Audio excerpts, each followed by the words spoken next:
দর্শক, আজকে কিছু বাজার করলাম, সেটা আপনাদের সাথে শেয়ার করার জন্য আসছি। প্রথমে দেখাই খেজুর। খেজুর এটা হচ্ছে বড়ই খেজুর, 380 টাকা কেজি নিচে। এখানে 1 কেজি।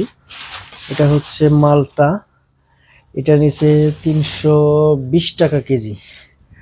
আর এটা হচ্ছে আপেল, ফুজি আপেল সম্ভবত, এটা 330 টাকা কেজি। আর আঙ্গুর, আঙ্গুর নিচে আপনার 360 টাকা কেজি। এটা হচ্ছে পেঁয়াজি বানানোর জন্য ডাল, এটা 100 টাকা কেজি নিচে। আর এখানে আছিল ব্রয়লার মুরগি, 190 টাকা কেজি। সবচেয়ে আশ্চর্যের বিষয় হচ্ছে লেবু আর হচ্ছে কলা। এই যে ছোট ছোট লেবু, এটা 25 টাকা হালি নিচে, কিন্তু এটা কিছুদিন আগেও ছিল হচ্ছে 2 টাকা পিস, মানে 8 টাকা হালি। আর কলা এটাও নিচে হচ্ছে 25 টাকা হালি। সবচেয়ে ব্যয়বহুল জিনিস হচ্ছে কলা আর